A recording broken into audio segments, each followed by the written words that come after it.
हे सनातनाच्या परमेश्वरा, स्त्रीची 3 रूपे, मुलगी, पत्नी आणि माता. आई वडिलांच्या प्रेमाच्या छायेखाली मी लहानाची मोठी झाली आणि नंतर अयोध्या नगरीच्या स्वामींशी माझा विवाह होऊन तिथे प्रवेश केला. तुझ्या या कृपेमुळे, तुझ्या या मंगलमयी कृपेमुळे माझी ही 2 रूपे पूर्ण झाली.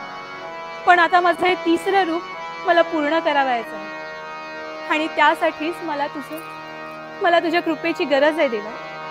हे देवा नारायणा, मी पुत्रप्राप्तीसाठी व्याकुळ झाली आहे. काळीज माझे फुले पाहुनी बेली वरची फुले, पाहुनी बेली वरची फुले.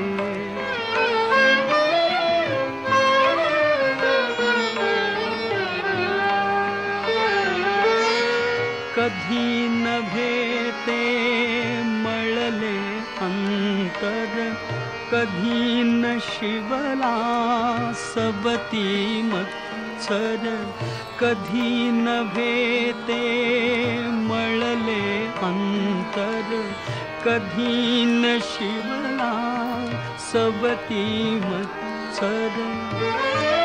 आज का लतिका वैभव सले, आज का लतिका वैभव सले, पाहुनी बेली वरची फुले.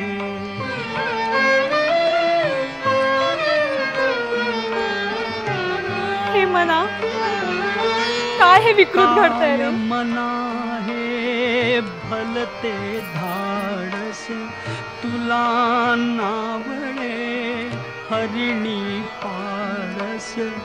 काय मना हे भलते धाडस, तुला नावळे हरिणी पारस. पापणी वृथा भिजे काजळे, पापणी वृथा भिजे काजळे, पाहुनी बेली वरची फुले, पाहुनी बेली वरची फुले.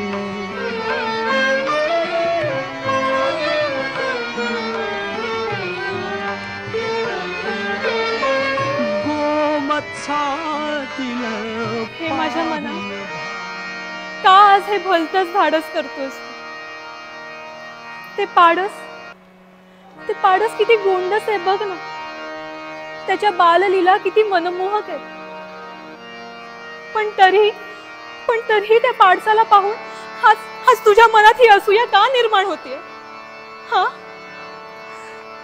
ते वासरू, त्या वासराच्या बदामी डोळ्यात पाहून तुला का हेवा निर्माण होतोय? मना नाही. कुणी पक्षिणी तिच्या पिलाला चारा भरवते आणि तुझ्या मनात हा हेवा, हा मत्सर का निर्माण होतोय? मना, अरे माझाच नको, मग का स्वतःशी चोरी करतोस?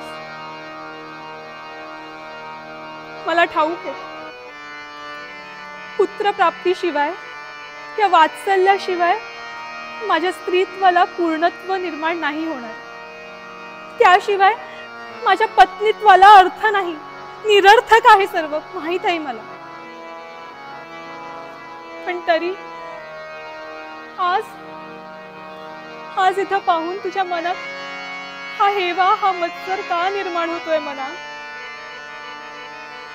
मना, अरे पाषाणातूनही सुंदर सुबक मूर्ती साकारत होते रे. पण कौसल्या, अगं मना, आता माझा मेंदू आता दुखतोय. असं वाटतंय की माझी कवटी फुटून हा मेंदू बाहेर पडेल. आता माझं डोकं प्रचंड गरगरवू लागलं. एखादा भवरा थांबण्याआधी, अंतिमतः थांबण्याआधी जसा झोकांड्या खात फिरतो तशी मी आता गरगरते. आता तो वेग वाढून कदाचित मी या असमंतात फेकली जाईन याची मला आता भीती वाटते. हे मना, ते बघ, ते आकाशही आपल्यापेक्षा किती श्रेष्ठ आहे नाही का? त्याच्याही पोटात कितीतरी तारका जन्म घेतात. पण मी या बुद्धिमान मानवजातीतली एक मादी, एका राजाची महाराणी, या अयोध्या नगरीची महाराणी. पण मला हे भाग्य निर्माण होऊ नये इतकी मी अभागी कशी रे देवा? हे देवा नारायणा, इतकी मी अभागी कशी?